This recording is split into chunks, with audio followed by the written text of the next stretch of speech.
ತುಂಬ ನೋವಾಗ್ತಿದೆಯಾ? ಇಲ್ಲ, ನೋವೇನೂ ಇಲ್ಲ.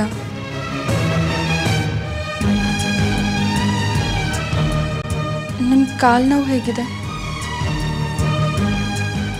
ನೀನೇ ನೋಡ್ತೀಯಲ್ಲ, ಹೆಜ್ಜೆ ಇಡೋಕ್ಕೂ ಆಗ್ತಿಲ್ಲ. ಹಾಗಿದ್ಮೇಲೆ ಹೊರಗೆ ಯಾಕೆ ಬರೋಕ್ಕೆ ಹೋದ್ರಿ? ತುಂಬ ತಲೆನೋವ್ತಾ ಇತ್ತು. ಕಾಫಿ ಕುಡಿಯೋಣ ಅನ್ನಿಸ್ತು. ಯಾರಾದರೂ ಬರ್ತಾರ ಅಂತ ವೆಯ್ಟ್ ಮಾಡ್ತಾ ಇದ್ದೆ. ಯಾರೂ ಬರಲಿಲ್ಲ. ಅದಕ್ಕೆ ನಾನೇ ತಗೊಳ್ಳೋಣ ಅಂತ ಹೋದೆ. ಸರಿ ಆಗಿದ್ರೆ ನಾನೇ ಕಾಫಿ ತೊಗೊಂಬರ್ತೀನಿ. ನೀವು ಒಳಗಡೆ ಕೂತ್ಕೊಳ್ಳಿ.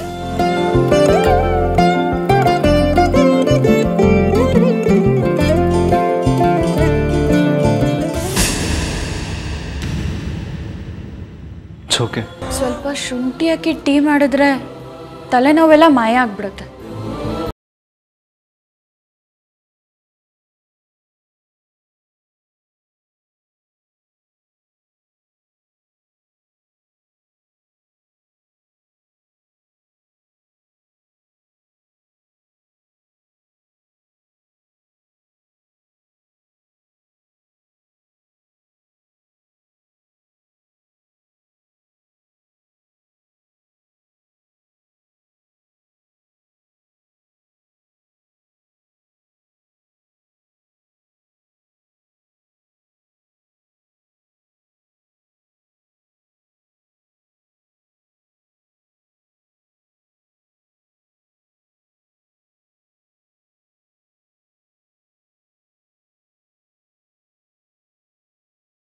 ಮಾಡ್ತೀಯಾ?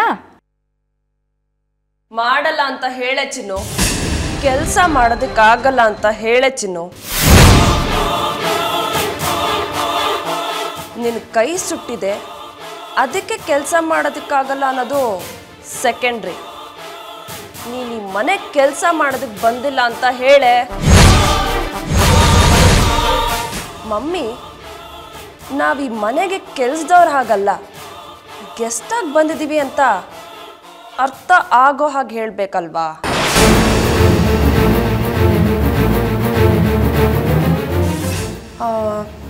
ಚಿನ್ನು, ನಿನ್ನ ತಾತಮ್ಮ ಏನೋ ಹೇಳ್ತಿತ್ತು. ಅತಿಥಿ ಏನದು? ಅತಿಥಿ ಏನದು? ಅತಿಥಿ ಏನೋ ಹೇಳ್ತಿದ್ರಲ್ಲ, ಹೇಳೆ. ಅತಿಥಿ ದೇವೋ ಭವ.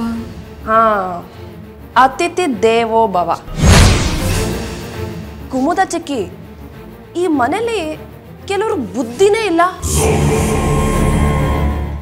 ಅದೇ ಆ ರಾಮುಗೆ ಹೇಳ್ತಿದ್ದೀನಿ, ಅಡುಗೆ ಕೆಲಸದಲ್ಲಿ ಚಿನ್ನು ಹೆಲ್ಪ್ ಬೇಕೇ ಬೇಕು ಅಂತಾನೆ. ಅತಿಥಿ ದೇವೋ ಭವ ಅಂದರೆ ಮನೆಗೆ ಬಂದ ಅತಿಥಿನ ದೇವ್ರ ಥರ ಟ್ರೀಟ್ ಮಾಡಬೇಕು. ಅದು ಕೆಲವು ದಡ್ರಿಗೆ ಗೊತ್ತೇ ಇಲ್ಲ.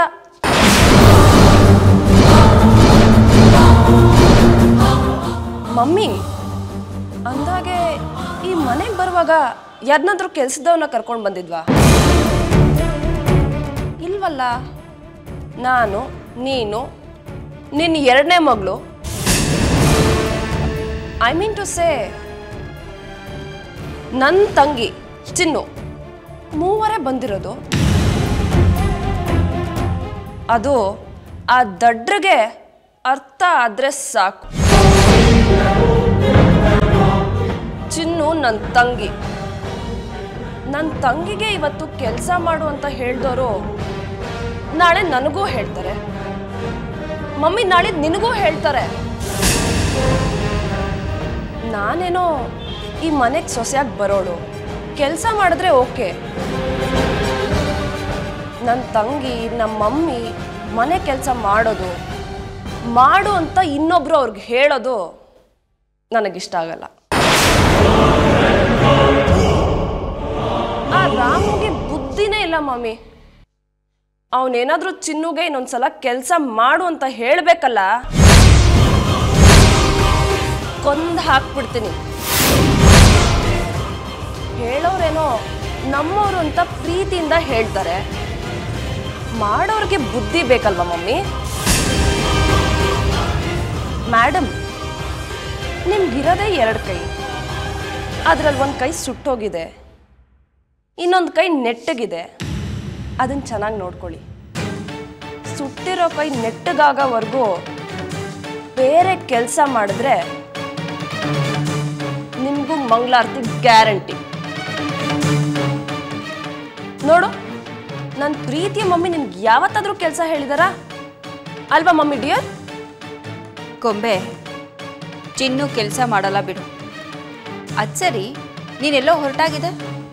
ಅತ್ತೆ ಮತ್ತೆ ಶ್ವೇತಾ ಚಿಕ್ಕಿ ಜೊತೆ ಹಾಸ್ಪಿಟಲ್ಗೆ ಹೋಗ್ತಿದ್ದೀನಿ. ಶ್ವೇತಾ ಚಿಕ್ಕಿಗೇನೋ ಅಪಾಯಿಂಟ್ಮೆಂಟ್ ಇದೆಯಂತೆ, ಅದನ್ನು ಹೇಳೋಗೋಣ ಅಂತಾನೆ ಬಂದೆ. ಅಷ್ಟರಲ್ಲಿ ಆ ರಾಮು ವಿಷಯ ನೆನಪಾಯ್ತು, ಅದಕ್ಕೆ ಹೇಳಿದೆ. ನಾನು ಬರೋವರೆಗೂ ಚಿನ್ನು ಜವಾಬ್ದಾರಿ ನಿಮ್ಮದು ಮಮ್ಮಿ, ಓಕೆನಾ? ನಾನು ಹಾಸ್ಪಿಟಲಿಂದ ಬರೋವರೆಗೂ ಯಾವುದೇ ಅನಾಹುತ ಮಾಡಿಕೊಳ್ದೆ ಮೂಲೆಯಲ್ಲಿ ಸುಮ್ಮನೆ ಕೂತಿದ್ರೆ ಸರಿ, ಇಲ್ಲ ಅಂದರೆ ಬುರುಡೆ ಬಿಚ್ಚಿಬಿಡ್ತೀನಿ. ಸರಿ, ನಾನೇನು ಹೊರಡ್ತೀನಿ. ಬಾಯ್ ಕುಮುದಾಜಿ. ಹಾಗೇನಾದ್ರು ನನ್ನ ಶ್ವೇತಂಗನ ಮಗು ಆಗ್ಬಿಟ್ರೆ ಆ ದೇವ್ರಿಗೆ 101 ತೆಂಗಿನಕಾಯಿ ಹೊಡಿಸ್ತೀನಿ ರೀ. ಇದ್ಯಾಕಂದ್ರೆ ಶ್ವೇತನ ಜೊತೆಗೆ ನೀವು ಹೋಗ್ಲಿಲ್ವಾ? ಶ್ವೇತ ಜೊತೆನಾ? ಓ, ಹಾಸ್ಪಿಟ್ಲಿಗಾ? ನಾನು ಬರ್ತೀನಿ ಅಂತಾನೆ ಅಂದೆ. ಅದಕ್ಕೆ ಅವಳು ನೀವು ಹಾಸ್ಪಿಟ್ಲಿಗೆ ಬಂದು ಏನು ಮಾಡ್ತೀರಾ, ನಾನು ಪಾರ್ವತಿಯಕ್ಕೆ ಕರ್ಕೊಂಡು ಹೋಗ್ತೀನಿ, ನೀವು ಮನೇಲೇ ಇರಿ ಇನ್ಲು. ಅದಕ್ಕೆ ಸುಮ್ಮನಾದೆ. ಛೇ, ನಮ್ಮ ಶ್ವೇತಾಗೆ ಸ್ವಲ್ಪನೂ ಬುದ್ಧಿ ಇಲ್ಲ ಕಣೆ. ಗಂಡ ಜೊತೆಗೆ ಬರ್ತೀನಿ ಅಂದ್ರು ಬೇಡ ಅಂದಿದ್ದಾಳೆ ನೋಡು. ಇವರು ಜೊತೆಗೆ ಹೋಗಿದ್ದಿದ್ರೆ ಡಾಕ್ಟರ್ ಇವ್ರನ್ನೂ ಚೆಕ್ ಮಾಡ್ತಿದ್ರು. ಏನು ಚೆಕಪ್ಪ?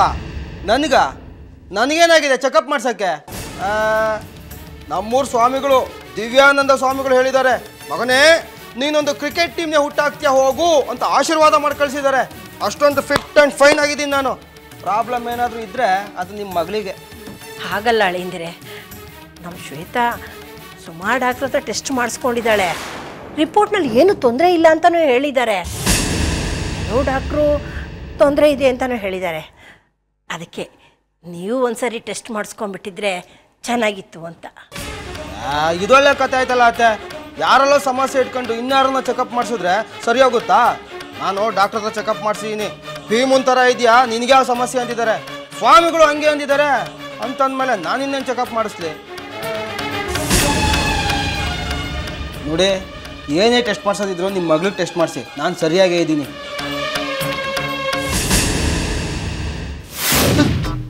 ಏನು ಮುದುಕ್ರೋ, ಮಕ್ಕಳಾಗದೆ ಹೋದ್ರು ದೋಷ ಇರೋವ್ರ ಮಗಳ ಜೊತೆ ಇದ್ದೀನಲ್ಲ ಅನ್ನೋ ಗೌರವನೂ ಇಲ್ಲ ಇವ್ರಿಗೆ.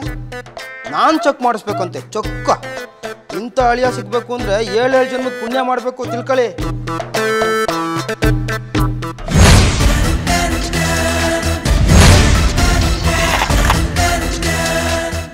ಅಯ್ಯೋ ಪಾಪ, ಒಂಟಿ ಕೈಯಲ್ಲಿ ಕಷ್ಟಪಡ್ತಾ ಇದ್ದಾಳೆ. ಇರಲಿ, ಆಗಾಗ ನಮ್ಮ ಶತ್ರುಗಳಿಗೂ ಹೆಲ್ಪ್ ಮಾಡಬೇಕು. ಅದರಿಂದ ಕೆಲವೊಮ್ಮೆ ನಮಗೆ ಲಾಭನೂ ಆಗುತ್ತೆ.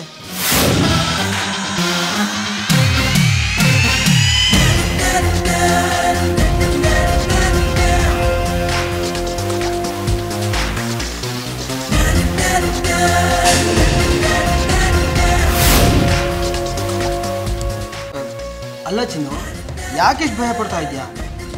ನಾನೇನು ಭೂತ ಅಲ್ಲ, ಸಹಾಯ ಮಾಡಬೇಕು ಅಂತ ಬಂದಪ್ಪ. ನನಗೆ ಯಾರ ಸಹಾಯನೂ ಬೇಕಿಲ್ಲ, ನನ್ನ ಕೆಲಸ ನಾನು ಮಾಡ್ಕೊಳ್ತೀನಿ. ನನಗೆ ಸಹಾಯ ಮಾಡಬೇಕು ಅಂತ ಅನ್ಸ್ಬಿಟ್ಟಿದೆಯಲ್ಲ ಪಾಪ, ಒಂದೇ ಕೈಯಲ್ಲಿ ಕೆಲಸ ಮಾಡ್ತಾ ಇದೆಯಾ ಅಂತ ನಿನಗೆ ಸಹಾಯ ಮಾಡೋಕ್ಕೆ ಬಂದಪ್ಪ.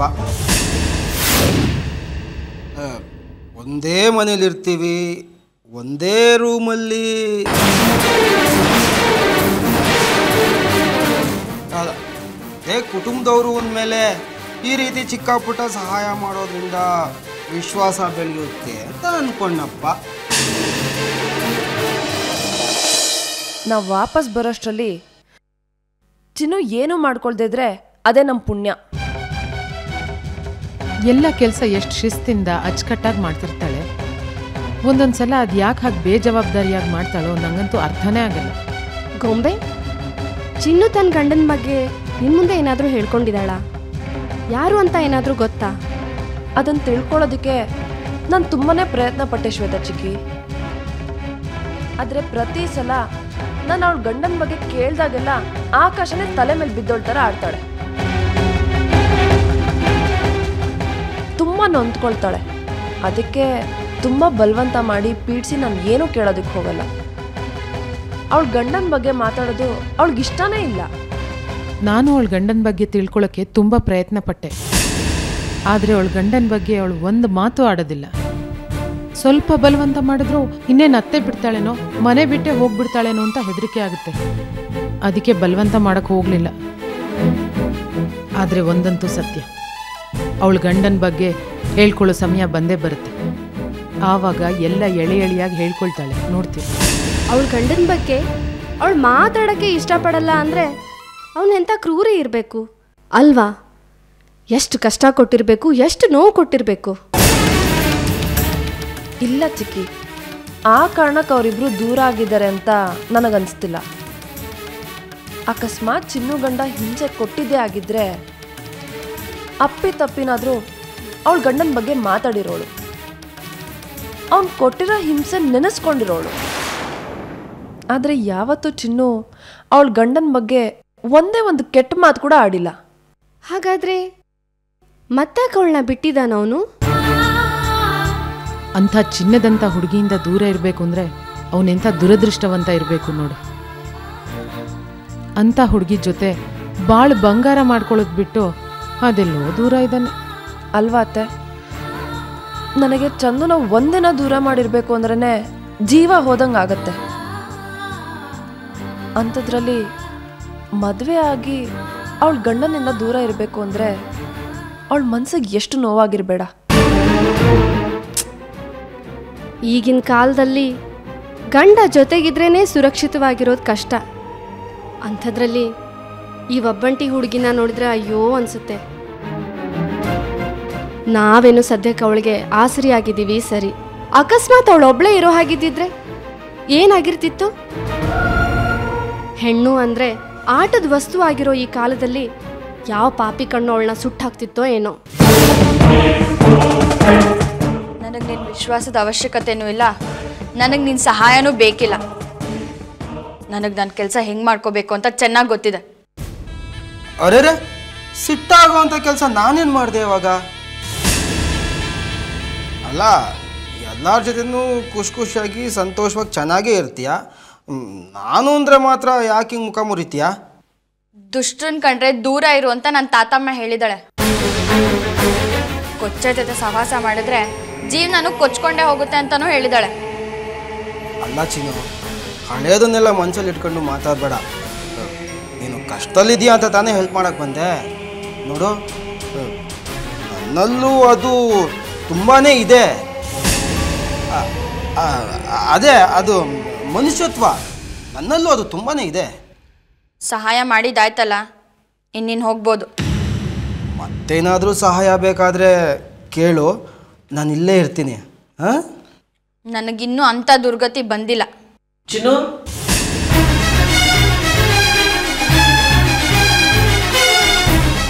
ಬಂದ ಕಬಾಬ್ ಮೇ ಹಡ್ಡಿ. ಎಲ್ಲ ರಾಂಗ್ ಟೈಮು.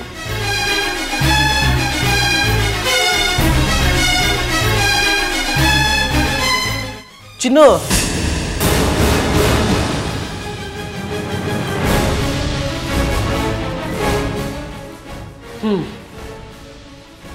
ಯಾಕೆ ಚಿನ್ನು, ಏನಾಯ್ತು? ಯಾಕೆ ಹೀಗೆ ನಿಂತಿದ್ದೀಯಾ? ಏನೂ ಇಲ್ಲ, ಕಳ್ಬೇಕು ಬಂತು, ಉಗಿದು ಓಡಿಸ್ದೆ. ಸರಿ, ಅದೆಲ್ಲ ಬಿಡು.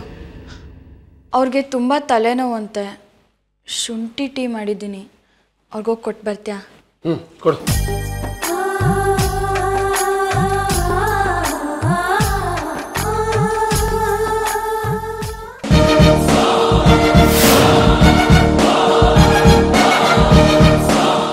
ನಿಂತ್ಕೋ ಕುಮುದ. ನನ್ನಿಂದ ಏನಾದರೂ ಬೇಜಾರಾಯ್ತೇನೆ? ಹಾಗೇನಿಲ್ಲ ಅಕ್ಕ. ಮತ್ತೆ ಯಾಕೆ ನನ್ನ ಅವಾಯ್ಡ್ ಮಾಡ್ತಿದ್ಯಾ? ಇನ್ನೇನು ಮಾಡ್ಲಕ್ಕ, ಚಿಕ್ಕವರಿಂದ ಅನ್ನಿಸ್ಕೊಳ್ಳೋ ಮಟ್ಟಕ್ಕೆ ನನ್ನ ಪರಿಸ್ಥಿತಿ ಇಳ್ದಿದೆ. ನೀನೇ ನೋಡಿದ್ಯಲ್ಲ, ಗೊಂಬೆ ಹೇಗೆ ನನಗೆ ಅನ್ಬಾರ್ದನ್ನೆಲ್ಲ ಅಂದ್ಲು ಅಂತ. ಕಾಲಲ್ಲಿ ಮೆಟ್ಕೊಳ್ಳೋದನ್ನ ಶಾಲಲ್ಲಿ ಸುತ್ಕೊಂಡು ಹೊಡಿಯೋದು ಅಂದರೆ ಈಗ ನಿನ್ನ ಮಗಳು ಮಾಡಿದ್ಲಲ್ಲ ಅದೇ. ಕುಮುದ, ಗೊಂಬೆ ವಿಷಯ ನಿನಗೇ ಗೊತ್ತು. ಅವಳು ನನ್ನನ್ನೇ ಬಿಡಲ್ವೇ? ಈ ಕೆಲಸದವಳಿಗೆ ನಾನೇ ಒಂದು ಮಾತಾಡಿದ್ರು ಹಿಂದೆ ಮುಂದೆ ನೋಡದೆ ನನಗೇ ಮಾತಾಡ್ತಾಳೆ. ಈ ಮನೆಗೆ ಬರೋದಕ್ಕಿಂತ ಮುಂಚೆ ಈ ಪೀಡೆ ವಿಷಯವಾಗಿ ನನಗೂ ಗೊಂಬೆಗೂ ದೊಡ್ಡ ಜಗಳನೇ ಆಯಿತು. ಕೊನೆಗೆ ಗೊಂಬೆನೆ ಬಂದು ಸಾರಿ ಕೇಳಿದ್ಲು. ಅದು ಬೇರೆ ಮಾತು. ಈ ಪೀಡೆಗೆ ಯಾರಾದರೂ ಏನಾರ ಅಂದರೆ ಗೊಂಬೆ ಸಹಿಸ್ಕೊಳ್ಳೋದೇ ಇಲ್ಲ ಕಣೆ. ಅದೇನು ಮೋಡಿ ಮಾಡಿದಳೋ ಏನೋ. ಅಕ್ಕ, ಎಲ್ರನ್ನೂ ನೀನು ಮಾತಲ್ಲೇ ಮರಳು ಮಾಡಿ ಮಾತಲ್ಲೇ ಕಟ್ ಹಾಕೋ ನಿನಗೆ ನಿನ್ನ ಸ್ವಂತ ಮಗಳನ್ನ ಕಟ್ ಹಾಕೋಕ್ಕಾಗ್ತಿಲ್ಲ ಅಂದರೆ ನಂಗೆ ನಂಬೋಕ್ಕಾಗ್ತಿಲ್ಲ. ನಿನಗೇನು ಕುಮುದ, ನನಗೆ ಇನ್ನೂ ಗೊತ್ತಾಗ್ತಾ ಇಲ್ಲ. ಗೊಂಬೆ ಇರುವಾಗ ಈ ಪೀಡೆಗೆ ನಾವು ಹಿಂಸೆ ಕೊಡೋದಕ್ಕೆ ಸಾಧ್ಯನೇ ಇಲ್ಲ. ಅದ್ರ ಪ್ರಯತ್ನನೂ ನಾವು ಮಾಡಬಾರ್ದು. ಗೊಂಬೆ ಇಲ್ಲದೆ ಇರುವಾಗ ನಮ್ಮ ಕೆಲಸನ ನಾವು ಮಾಡ್ಕೋಬೇಕು. ನೀನು ಮಾತಾಡೋದನ್ನ ಕೇಳ್ತಾ ಇದ್ರೆ ಗೊಂಬೆ ಬಗ್ಗೆ ನಿನಗೂ ಭಯ ಇರೋ ಹಾಗೆ ಕಾಣ್ತಿದೆ. ನಿಜ. ನಾನು ಯಾರಿಗಾದ್ರೂ ಹೆದರುತ್ತೀನಿ ಅಂದರೆ ಅದು ನನ್ನ ಮಗಳಿಗೆ ಮಾತ್ರ. ಯಾಕೆ ಅನ್ನೋ ಪ್ರಶ್ನೆಗೆ ಉತ್ತರ ನನ್ನ ಹತ್ರನೇ ಇಲ್ಲ ಕಣೆ. ಅಂದರೆ ಮುಂದೆನೂ ಇದು ಹೀಗೆ ಮುಂದುವರಿಯುತ್ತಾ? ಇದು ಹೀಗೆ ಮುಂದುವರೆದ್ರೆ ನಮ್ಮ ಪ್ಲಾನ್ ಗತಿ ಏನಕ್ಕ? ನಮ್ಮ ಆಸೆ ಕನಸುಗಳಿಗೆ ಗೋರಿ ಕಟ್ಟಬೇಕಾ? ಇಲ್ಲ ಇಲ್ಲ ಕುಮುದ, ಎಲ್ಲ ಗಂಟುಗಳನ್ನೂ ಬಿಡಿಸಬಹುದು. ಗಂಟುಗಳನ್ನ ಬಿಡಿಸೋದಕ್ಕೆ ಸಹನೆ ಇರಬೇಕು, ತಾಳ್ಮೆ ಇರಬೇಕು. ನಾನು ನೋಡಿದ ಹಾಗೆ ಗೊಂಬೆಗೆ ಚಿನ್ನು ಅಂದರೆ ಪ್ರಾಣ. ಚಿನ್ನು ಏನೇ ಮಾಡಿದ್ರೂ ಗೊಂಬೆ ಅವಳನ್ನ ಕ್ಷಮಿಸ್ತಾಳೆ. ಅದೇ ರೀತಿ ಗೊಂಬೆ ನಿರ್ಧಾರಕ್ಕೆ ಗೊಂಬೆ ಇಷ್ಟಕ್ಕೆ ವಿರುದ್ಧವಾಗಿ ನಡ್ಕೊಂಡ್ರೆ ಚಿನ್ನೂ ಗೊಂಬೆ ಸುಮ್ಮನೆ ಬಿಡಲ್ಲ. ಅವಳಿಗೂ ರೇಗ್ತಾಳೆ, ಬೈತಾಳೆ. ಗೊಂಬೆ ಈ ವೀಕ್ನೆಸ್ನ ನಾವು ಉಪಯೋಗಿಸ್ಕೋಬೇಕು.